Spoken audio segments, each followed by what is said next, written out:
Persuasive Selling and Power Negotiation. Continued. Disc 11.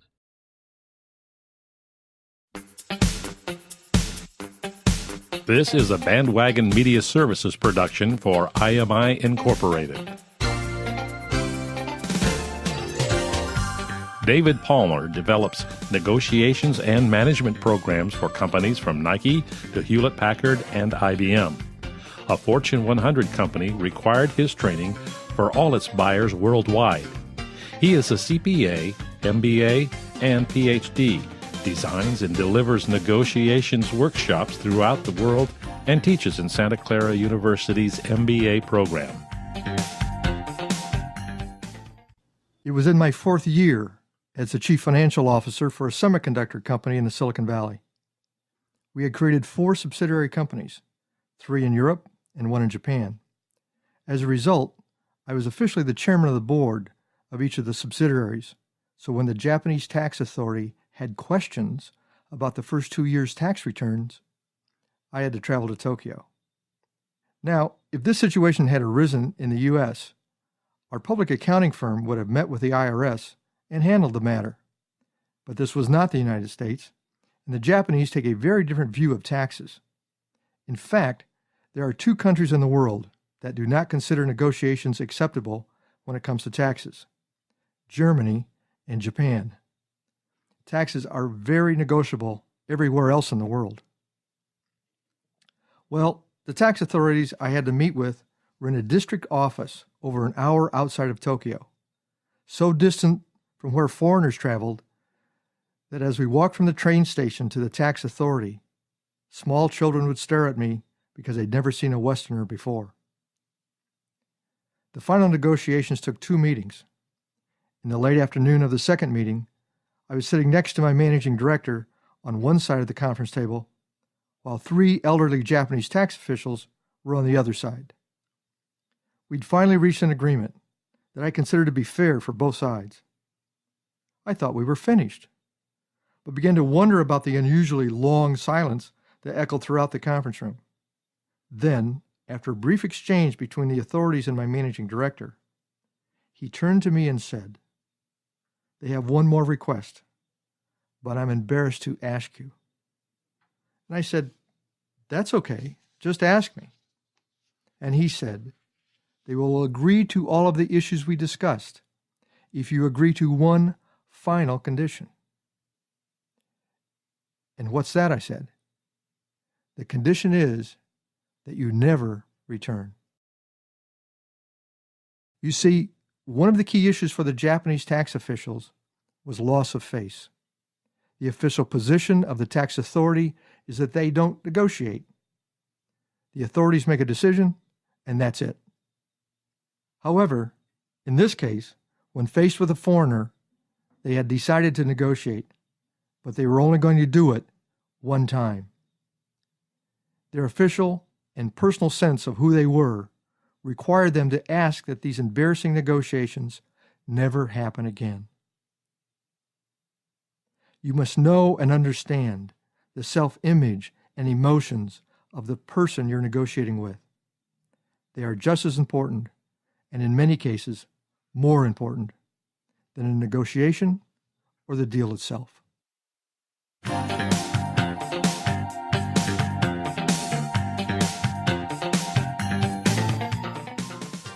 You're listening because you're already a good salesperson, but you want to learn how to do an even better job. Specifically, you want to know more about price negotiating, the heart of any negotiation. Negotiating price is indeed a challenge for salespeople because both sides, buyers and sellers, tend to look at price as the single biggest make or break factor in the transaction. And since you, and virtually all other salespeople, are measured by sales volume rather than sales profitability, accepting a lower price is often the surest way not to lose a sale. You can then brag you got the sale, and your buyer can brag that they got your product for many dollars less. The underlying assumption is that it's all about price. Price equals dollars, and dollars are a universal measure everyone understands. Granted, price is a major issue in virtually every sale and purchase. But we must go deeper, much deeper, to understand what drives price, what price modifications or trade-offs are available, and what a salesperson can do to negotiate prices, or at least to negotiate fewer and smaller price reductions. The key idea for you to remember is that price is determined by who knows what, when they know it, and what it means. Price is not determined by your ability with words, logic, or charm. I'll come back to this key idea again and again as we explore how you can master price negotiations and in the process become an even better salesperson.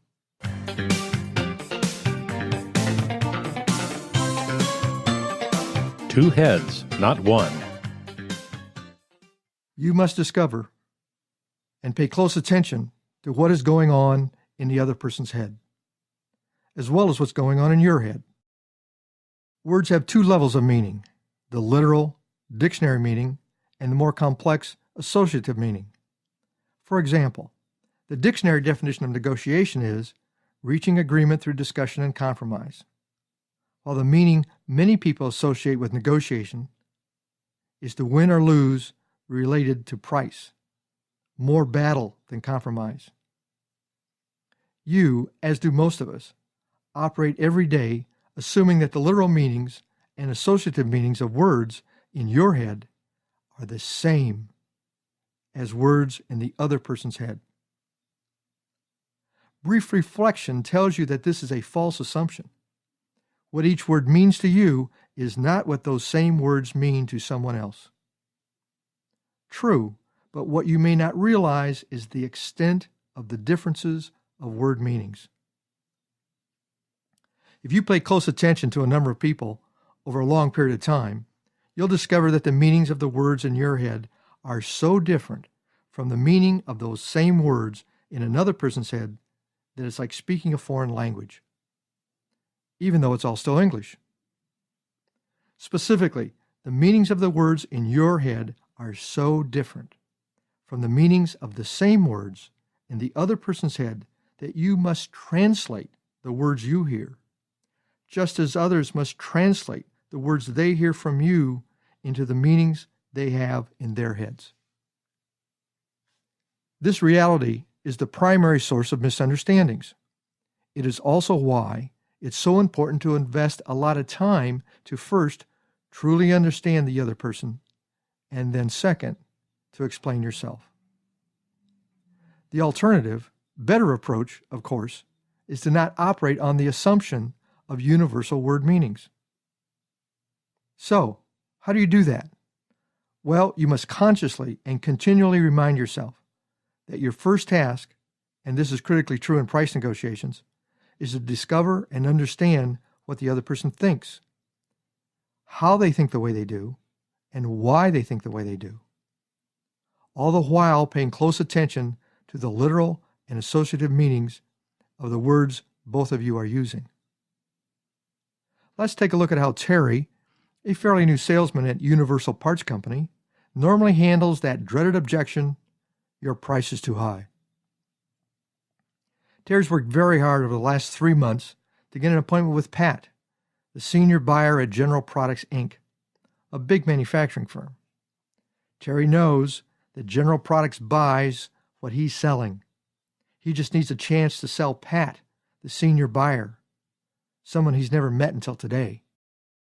After cooling his heels in the lobby for 20 minutes, Terry is escorted into Pat's office and waits for a couple more minutes while Pat finishes her phone call.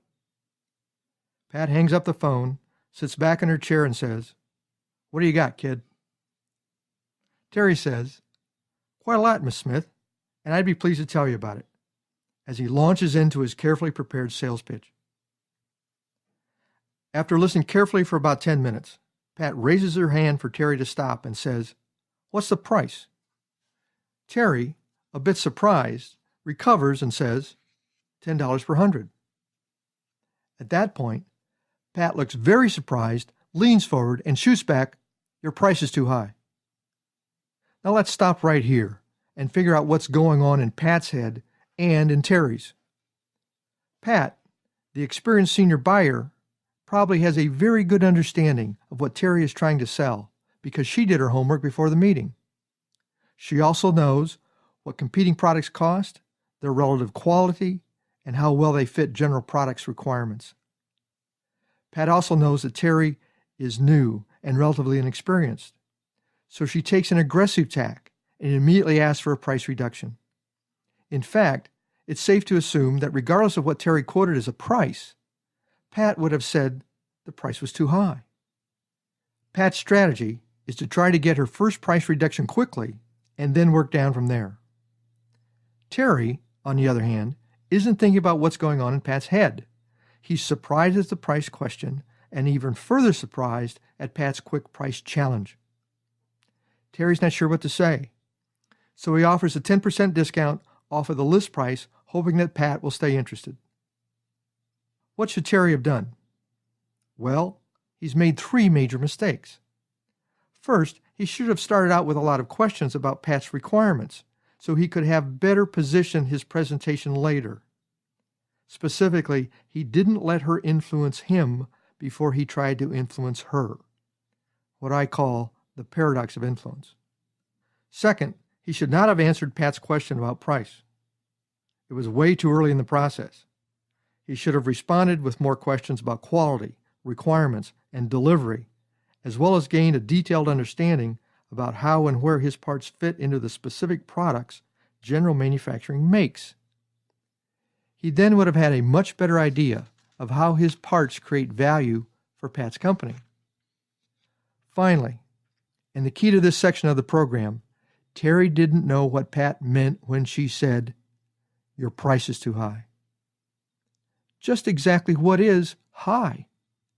Well, whatever high is, it's different in Pat's head than it is in Terry's head. So at the very least, Terry's reply to Pat's statement, "Your price is too high," should have been something like, "Really? Well, Pat, could you help me understand what you mean when you say high?" At this point, Terry may well be thinking he'll have to cut another $2 off the price, bringing it down to $8 a hundred. He might also be surprised when Pat replies, "We can get them for $9 a hundred every day of the week." High to Terry was $2, but only $1 to Pat. And sure, it also could have been the other way around. But the critical point is that you don't know what's in the other person's head unless you take the time and ask enough questions to find out. Finally, the above highly simplified example only involved 2 people. And, as you well know, this is rarely the case. Any negotiation rapidly becomes highly complex as the number of people increase because you must discover word meanings and connotations for every person involved in the process. One thing you can count on: what words mean in your head is not what they mean in other people's heads. Remember, everyone is speaking a foreign language, even though it's all still English. You must understand the dictionary meanings, and you must discover the connotations or associative meanings of the words the other person is using, given the context in which they are using them. The most direct way to discover what someone means is to ask. In this case, Terry should say, "When you say the price is too high, what's included in the word price? What do you mean by high?" Or you restate in your own words what the other person has just said and ask them if what you said is what they meant. The other person will be flattered that you're interested in what they think and why they think it. You, of course, know that it's in your best interest to truly understand them in order to put yourself in a position to influence their thinking, their emotions, and their actions. Price negotiations strategy. In a negotiation, an advantageous price is a function of 3 factors: who knows what, when they know it, and what it means. Therefore, first and foremost, Getting a good price means doing your homework. It's the only way to discover who knows what. Second, and this is probably the toughest one, you need to find out when they know it. Finally, you need to discover what the negotiation means to the person and to the organization on the other side. Why are these three factors important to negotiating price? Who knows what, when they know it, and what it means are the key factors in how people decide on a final price. So let's look at each factor in more detail. Who knows what? You already know of instances where both general and specific knowledge can make a huge difference. Think about selling used manufacturing equipment, for example. As a seller, you are in a much better position to get a higher price if you have all the documentation for the equipment and all of the service records. You can show prospective buyers how many hours the equipment was run, as well as exactly when and what maintenance was performed and what repairs were made. When they know it. You must assume that every negotiating situation is dynamic and always changing. Timing, therefore, can be and often is critical. If your company sells worldwide, do you know if they sell exactly what you are assigned to sell in the United States, but at different prices in different countries? You need to know because it is incredibly easy today with sophisticated software to search the world for the best price for a specific item. Do your customers know how to do it yet? And if not, when will they know it? What it means. You cannot assume that you know what the above information means to your customer, both from an organizational and an individual perspective. You must discover what the information means by asking questions, primarily of your prospect, as well as of other people who know him or her well. The decision to buy a product or service from you now is based on a wide variety of factors, such as terms and conditions, quality, delivery, and whatever else you can offer beyond the product itself. Furthermore, they are unlikely to buy from you if they don't know, like, trust, and respect you. If you are a veteran salesperson, you already know all of the above. But most of us also have a tendency to ride a little too long on what we think we know and not do the thorough homework we used to do. If you are relatively new to selling, you're probably wondering where you'll get all the time to do all this research and planning. Your best approach is to think through each situation and then organize what you know and what you don't know on paper so you can see it all, which will show you where the holes are. For example, create a worksheet with the names of all the key players and then list what you believe each person knows and doesn't know about the primary issues in the negotiation. Next, identify when they might learn what they don't know and by what means. Finally, write down what their knowledge means to them, whether it strikes you as rational or not. To further illustrate the above ideas, let's take a residential real estate story told to me by Mike, a veteran real estate salesman in Las Vegas, who had previously worked in the technical field for IBM for 30 years. Now, Mike, as you might imagine, is a very logical, systematic thinker who thoroughly knows the Vegas real estate market. Mr. Jones called and asked Mike to list and sell his house. Mike said he'd be pleased to do so, and they made an appointment for later in the week. Naturally, Mike did his homework on the house before he went to the meeting, but he couldn't find anyone who knew Mr. Jones, so he couldn't discover what kind of a person he was. As Jones showed Mike around the house, Mike paid close attention to both his prospective client and the house itself. Who knows what in this situation? Jones needs a real estate professional to help sell his house, assuming that person can sell it in a reasonable period of time and at an acceptable price. Mike now knows the house's condition. He has a first take on who Jones is, and he knows the house's market value because he researched comparable sales in the neighborhood. What Mike doesn't yet know is how quickly Jones wants to sell and at what price. When do the two people know what they know? They are about to share with each other the key information that's missing. Mike explains the process he used to develop a fair market price for the house and tells Jones it's worth $400,000. He further suggests that they should list it for $425,000, so they have room to lower the price in negotiating with buyers and still sell it for market value. What does it mean? To Mike, it means that he did his normal, thorough professional job. It also means that Jones should recognize Mike for who he really is, a knowledgeable, honest, and most capable realtor who can sell this house at a fair market price in a reasonable period of time. What does it mean to Jones? It means that Mike won't or can't get the price for his house that he knows it's worth. How do we know that? Well, when Mike told Jones his house had a market value of $400,000, Jones said, "No, it doesn't. It's worth $500,000. Mike looked confused, since he had just finished showing Jones the comparable sales in his neighborhood. At this point, Jones invited Mike onto the porch just off of the living room. Jones said, "Do you see those lights on the right and just to the top of the hill across the valley?" "Yes, I see them," said Mike. "Well," said Jones, "those lights are at entertainer Wayne Newton's home. And that's why my house is worth $500,000.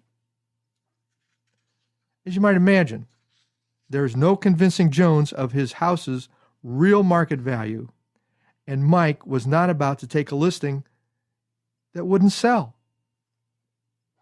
In retrospect, if Mike had gone through the above process of gathering information, he would have easily seen that he didn't have any idea of what Jones thought the house was worth before he did all the detail work that goes into preparing a listing. Next time, early in the process, he should have specifically asked his prospect what they think their house is worth and why they think so. In a negotiation, an advantageous price is primarily a function of three factors: who knows what, when they know it, and what it means.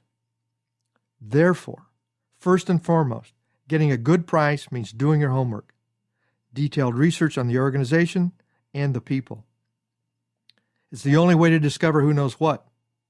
You always put yourself in a better position the more you know.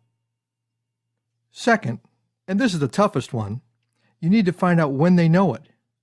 If they don't yet know key information, but may discover it soon, it's probably in your best interest to conclude negotiations quickly. Or, as in the case with Jones, don't even start.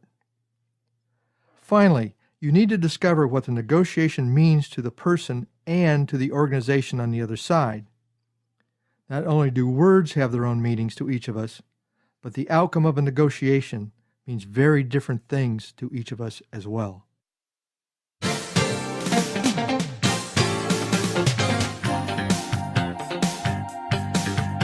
Price and costs.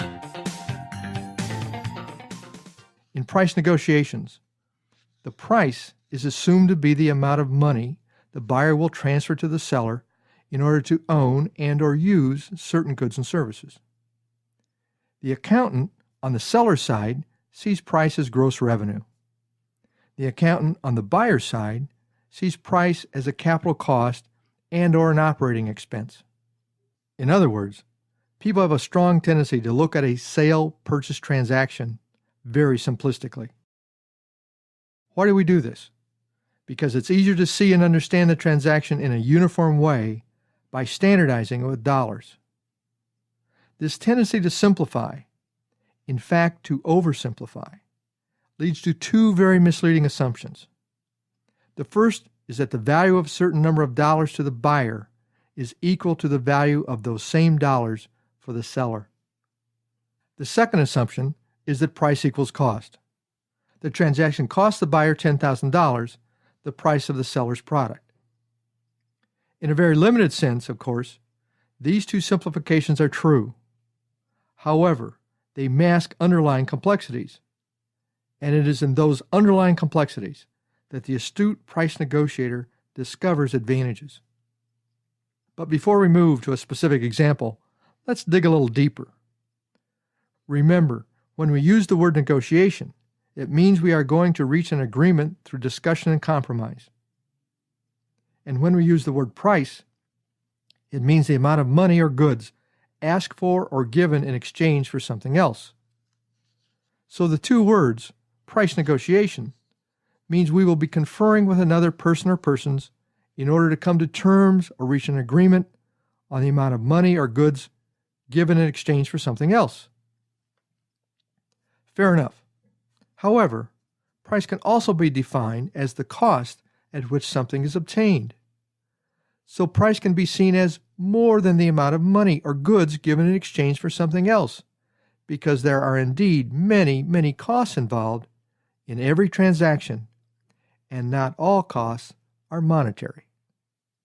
For example, all of the following can be categorized as costs, or the prices you pay, in terms of more or less time, energy saved or expended, hassle factors endured or avoided, opportunities gained or lost, risks taken or avoided, emotions experienced, shared, or missed, restful or tormented sleep, career goals met or missed, recognition gained or lost, reputation enhanced or tarnished, positive, neutral, or negative satisfaction, and yes, money gained or money lost.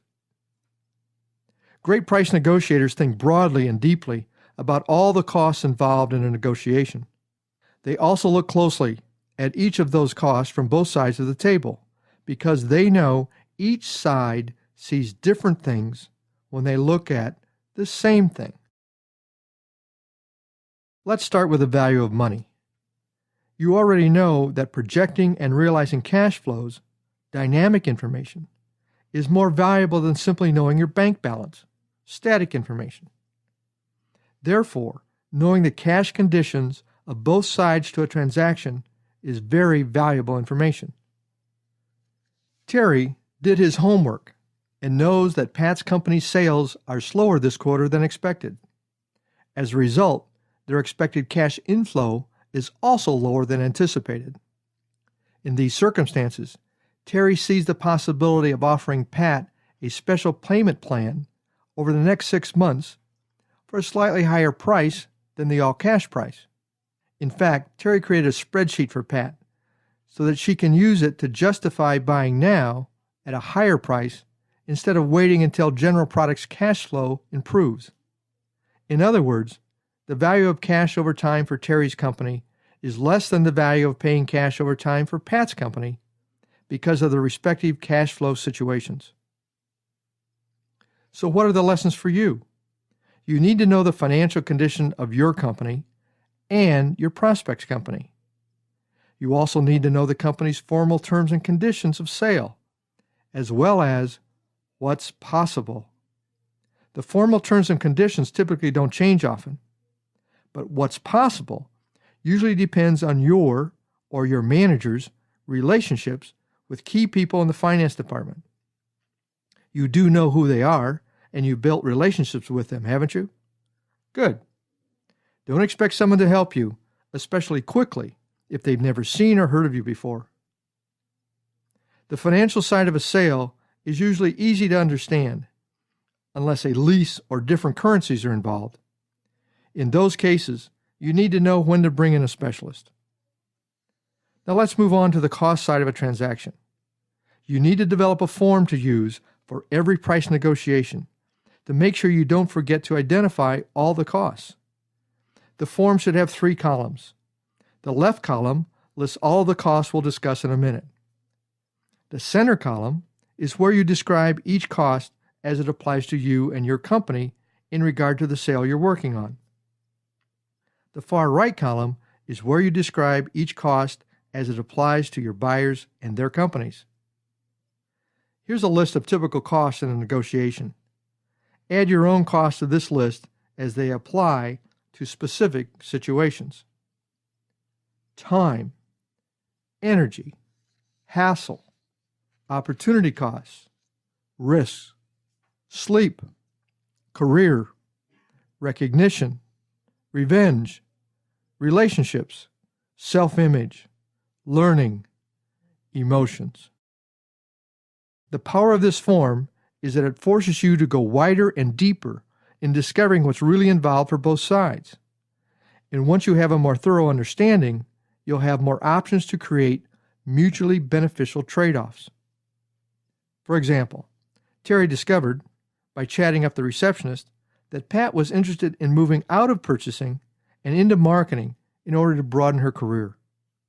So Terry talked to one of his senior marketers and asked if they could include Pat in one of their special customer research projects. He then included the benefits for Pat of being involved in such a project, assuming, of course, that General Products became a new customer. Remember, price and costs are simple concepts on the surface.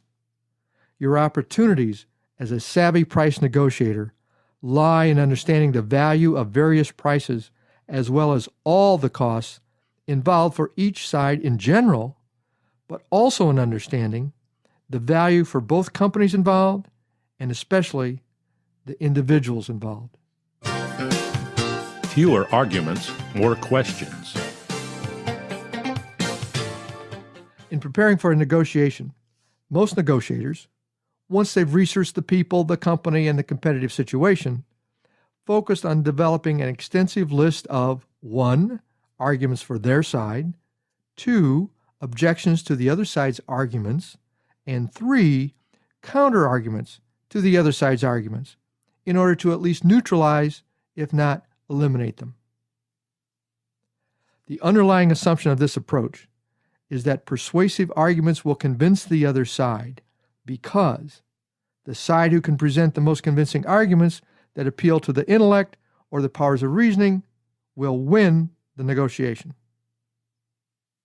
But price negotiations are usually not determined by the strength of one's arguments. They are a function of who knows what, when they know it, and what it means. Furthermore, an argumentative approach is not realistic. The other side is not going to believe what you say. They are going to believe what they infer from what you say. And there's another problem with taking an argumentative approach. Your behavior in a negotiation is often reciprocated by the other side. When you become argumentative, you are inviting counter-arguments, and the result is that you only succeed in further convincing yourself of the logic and superiority of your positions. You are literally asking the other side to 1. Concede and meet your requirements, and 2. Admit that their requirements are wrong. If you don't let the other side fully express themselves, another danger is irritation and stubbornness, which again tends to be reciprocal. Now you have created argumentative negotiators on both sides who can easily get carried away. This is a significant problem because you may inadvertently let slip information that you should have kept to yourself. And finally, you are not listening carefully to the other side and fail to notice valuable information that they let slip. The better alternative approach is to focus on eliciting a great deal of information from the other side that will help your side. You must develop a sequence of probing questions under the general headings of what do you already know? What can you discover? What does the other side know? What can they discover? The focus of these questions is to discover, as quickly and as accurately as possible, the valuation and information differences that exist between the two sides. So how can you best approach the issue of valuation and information difference? Ask yourself 2 key questions. First, why do buyers and sellers place a different value on the same thing? Second, how much do buyers and sellers really know about the other's preferences and alternatives? Let's think about the amount and validity of information available in a variety of negotiating situations. Obviously, there is a big difference between buying a used car on eBay from an owner who's 5 states away versus trading commodities. However, you should know negotiators typically underestimate what they don't know. And they further compound the problem by being overconfident in their ability to see and understand a given negotiating situation. In other words, the situation is a lot less clear than negotiators think it is, even to highly experienced professionals. For example, if you know any California residential realtors who have been in the business for 10 or more years, they will tell you that they continue to be amazed at how much people are willing to pay for a house. The same thing happens in the collectibles market. For example, there's no way a John Travolta lunchbox is worth $2,500, but that's what someone was willing to pay for it. So it is worth $25, but is valued at $2,500. Now let's think about valuation situations. At one end of the scale, valuation is subjective and determined by personal preferences. It's in the eye of the beholder, as it is with art and antiques. At the other end of the scale, value is objective, or the same for everyone, or so it seems. For example, how much would you pay for a $20 bill? You'd certainly pay anything less than $20 for a $20 bill. But would you be surprised to learn that under certain conditions, people have paid hundreds of dollars for an ordinary, everyday $20 bill? Why would they do that? They do it because less than rational objective factors are involved, such as competitiveness, ego, and not wanting to lose, especially in the eyes of certain people. So your first task is not to create arguments in the hope of convincing the other side, but to discover more information. Ask how clear or unclear is this negotiation situation? How much do you really know? Are there any holes or blind spots from the other side's perspective? Your second task is to determine where this negotiation is on the valuation scale. Is it near the subjective end or the objective end? Your primary challenge in price negotiations is doing your research and preparing a sequence of probing questions in order to determine the valuation and information differences that exist between the two sides. Your challenge is not to develop arguments, objections, and counter-arguments. In fact, completely forget about being argumentative and avoid being drawn into arguments.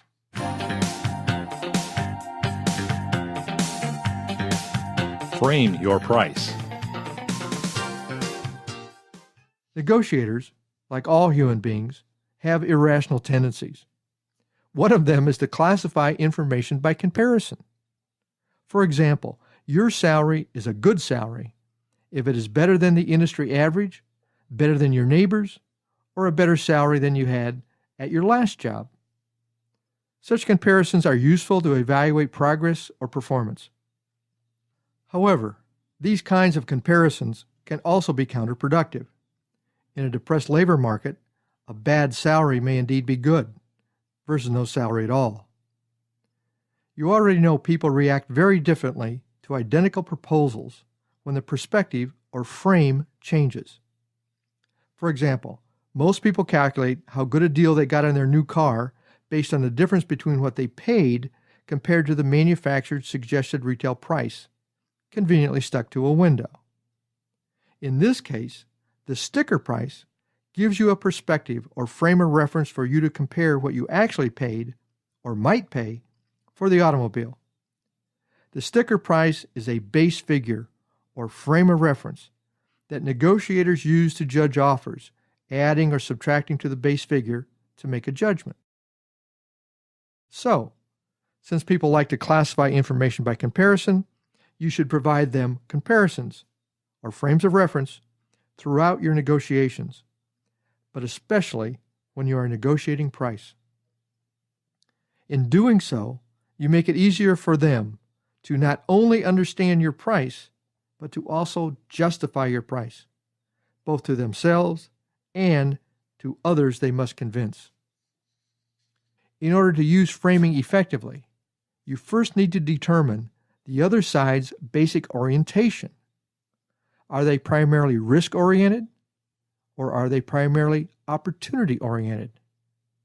Are they motivated by not taking chances, or are they motivated by seeing the positive parts of a new experience? Once you know the other side's basic orientation, you can frame the whole transaction in terms of that orientation, either reducing risk or increasing opportunity.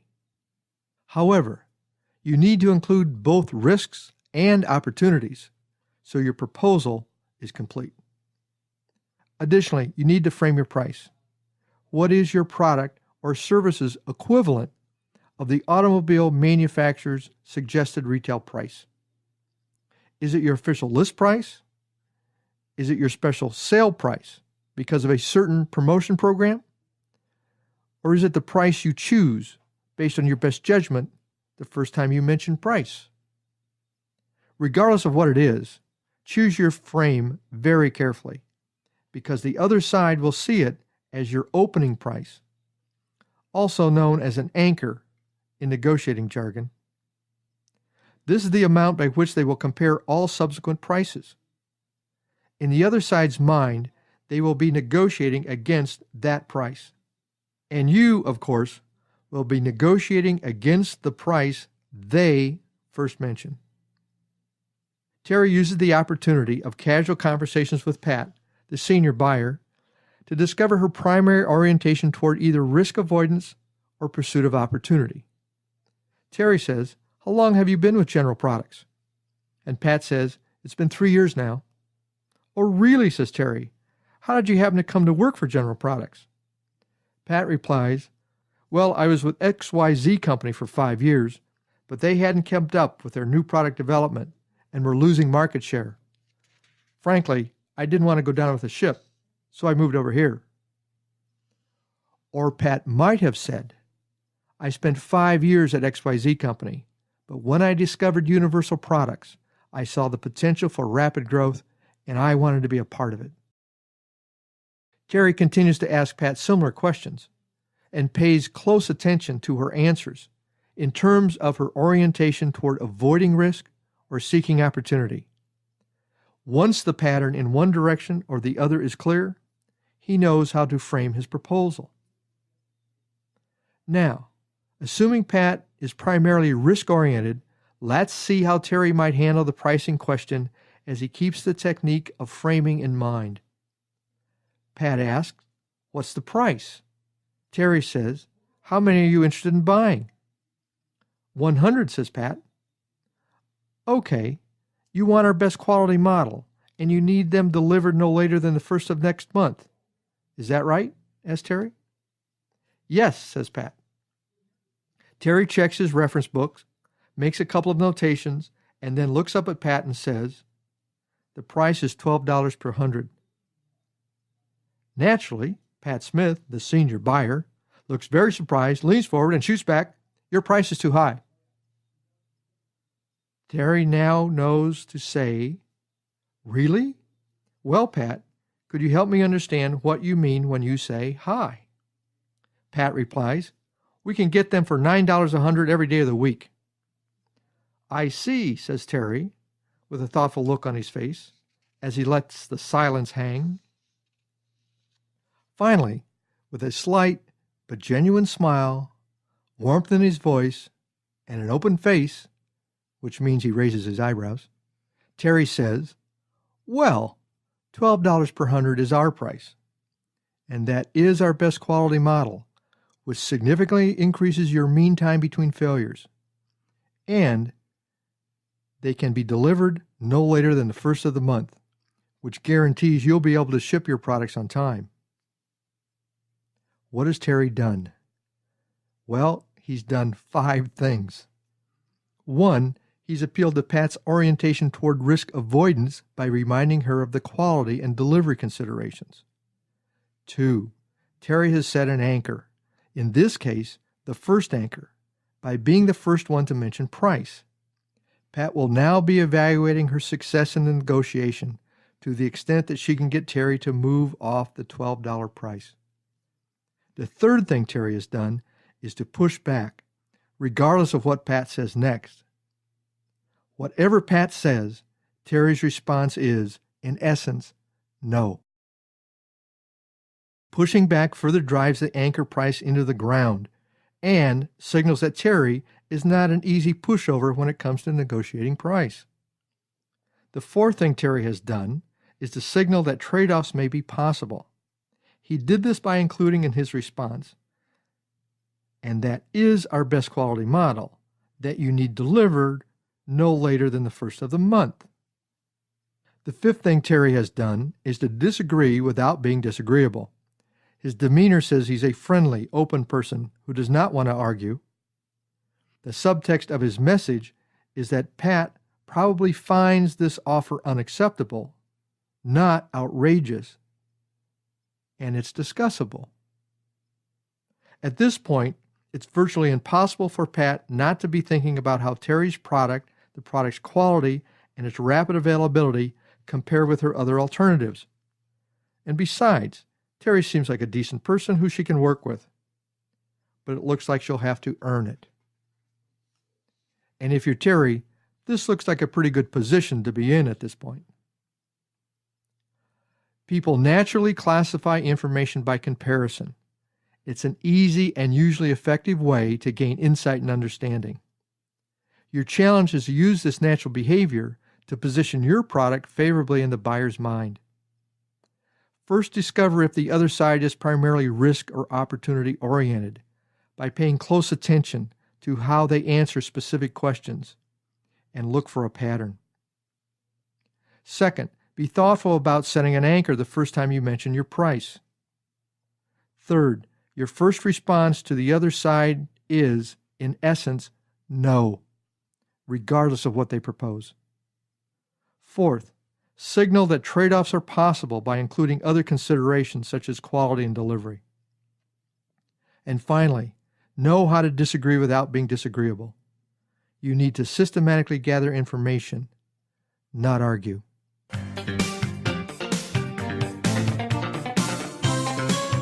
Unbundle your price. You're an experienced salesperson, and you know what you're selling. You studied the products and services you offer in detail. You have a very good conceptual and technical understanding of how your products or services work and why they work, even though you may not have a technical background. And if you get technical questions outside of your expertise, you know where to go to get quick answers.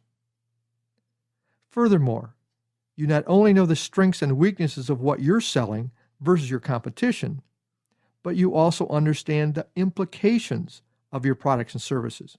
In other words, you can easily explain how your products and services measurably contribute to a consumer's life, or how they measurably contribute to increasing revenues or decreasing costs of a business.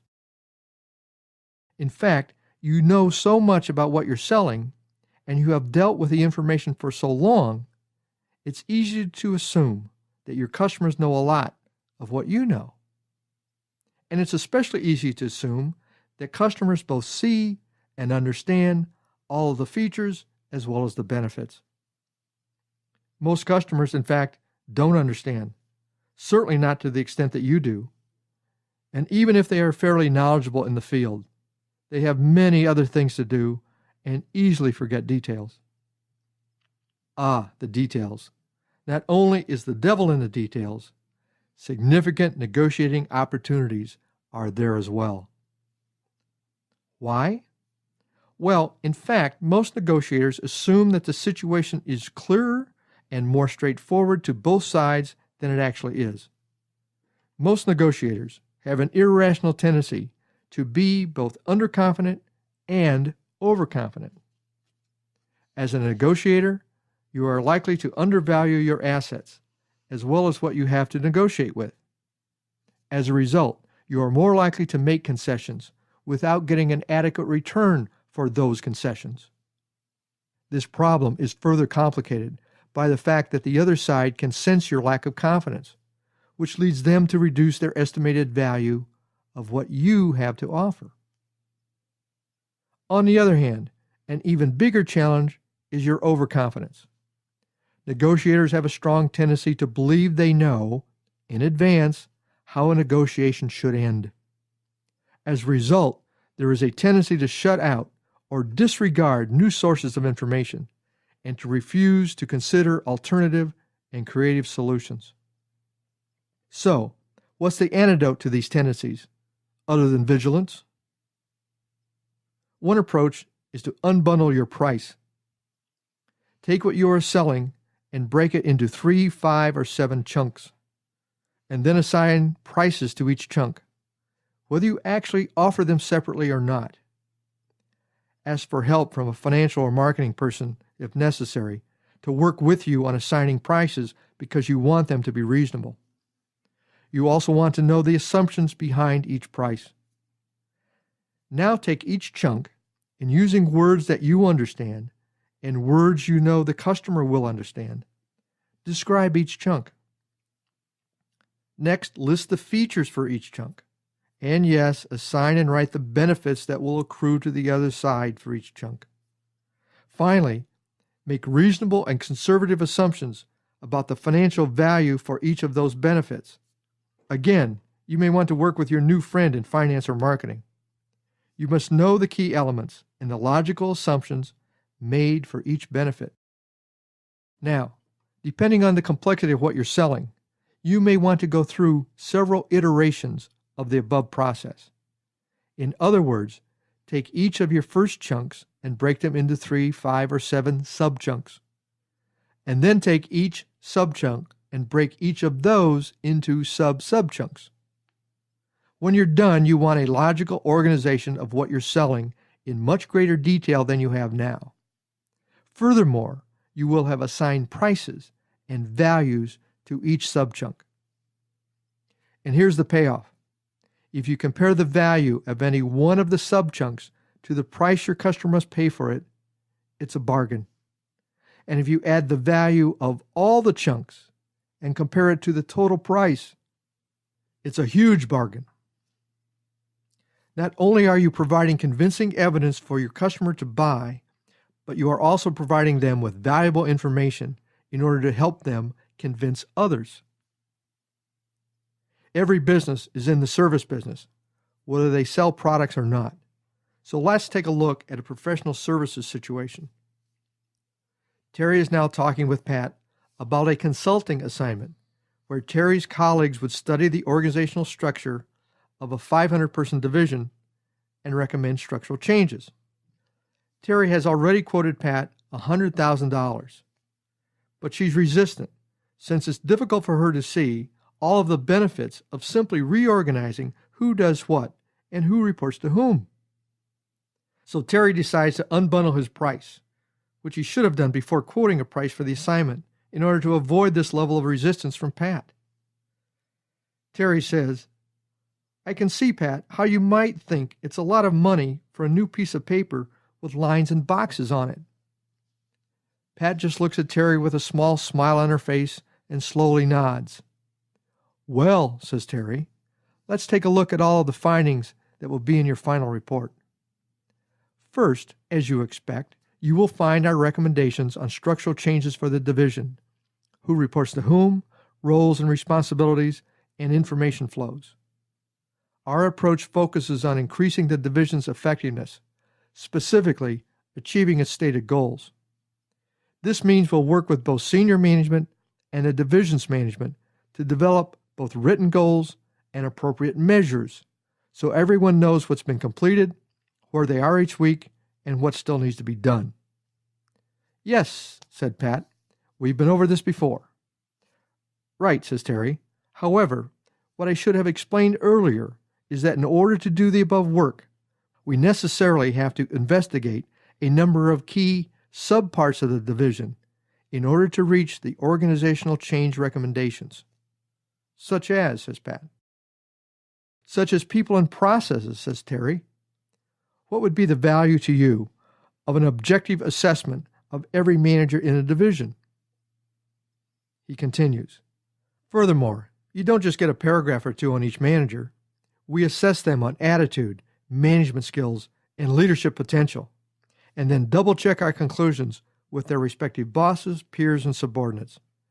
This report allows you to focus your training and development efforts as well as target retention activities. And since you have nearly 50 managers in the division, this substantial subreport is worth $50,000 by itself. You also get another subreport on processes that the division now uses, which ones should be changed, why they should be changed, and the benefits of changing them. Frankly, it's hard to predict the value of this subreport because it could range from over $100,000 to millions over the next 12 months. It just depends on what we discover. Yes, says Pat, I could see where that's possible. And Terry says, so, Pat, if we add the values of the 3 parts of the study, the recommended structural changes, the manager assessments, and process improvement recommendations, we have, very conservatively, a total value of $250,000. Not a bad value for a $100,000 investment. This process of unbundling what you're selling, assigning fair prices to the parts, calculating the value of each part to a customer, and then comparing total customer value to total price, is important for a number of reasons. First, regardless of how well you know what you're selling, you will be challenged by this process. It takes a lot of time and effort to investigate details sufficiently to be able to justify and explain your conclusions, which is why so few people actually go through the process. Second, in order to estimate the value of each part of what you're selling, you must thoroughly understand how your customer uses your products and services, as well as the direct linkages to increasing revenues and/or decreasing costs. Most people assume these linkages are obvious. Some are, many are not. You need to know them all. Third, there is no substitute for being confident about what you are selling and knowing how it benefits your customers. Deep product knowledge, detailed insights into benefits, and the ability to push the appropriate numbers around will make you very confident. If you invest the significant time and effort to go through this unbundling process, you will set yourself significantly above and apart from your competitors, and you will become a trusted advisor to your customers. Here's how to get the most out of this program. First, listen to the whole program 3 times to increase your understanding of all of the ideas. None of us gets it all the first time, especially if you're driving while you're listening. Next, find a quiet place where you can both listen and write. Pick one topic you want to work on first. Listen to the topic again for as often as you need to, while you take notes about what you need to do to put the ideas into action in your situation. Next, write what you need to do and how you need to do it to master the ideas and related behaviors. Finally, put your plan into action at least once a day for 7 days. Review how well you did every evening and make adjustments for the next day's practice. Now pick your next topic and repeat the above steps. You're probably saying to yourself, that's a lot of work. Yes, it is a lot of work, and it's the surest way for you to improve week after week after week.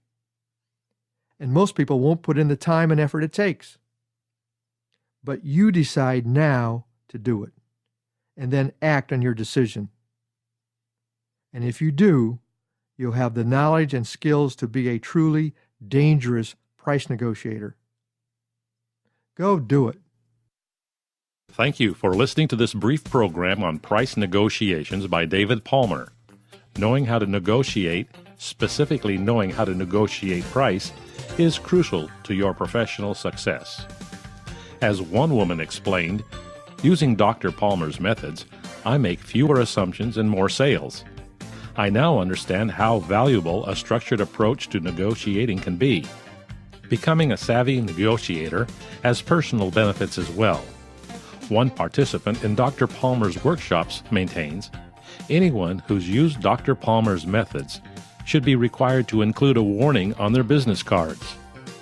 Effective price negotiation is not simple and straightforward, but you can be much more effective if you know what's going on in the other side's head, Understand the distinctions between price and cost and what all costs truly are. Don't argue, question. Frame and unbundle your price. And remember, price is determined by who knows what, when they know it, and what it means. Dr. Palmer has also created a variety of interactive negotiating workshops and presentations on the specific concepts, skills, and techniques you need to become an even more effective negotiator. He also teaches you how to use his unique diagrams, forms, and checklists to assist you with researching, organizing, and executing your important negotiations. Call him directly at 408-987-0151. That's 408-987-0151. Or visit his website, pricenegotiations.com. That's PRICE Negotiations, pricenegotiations.com.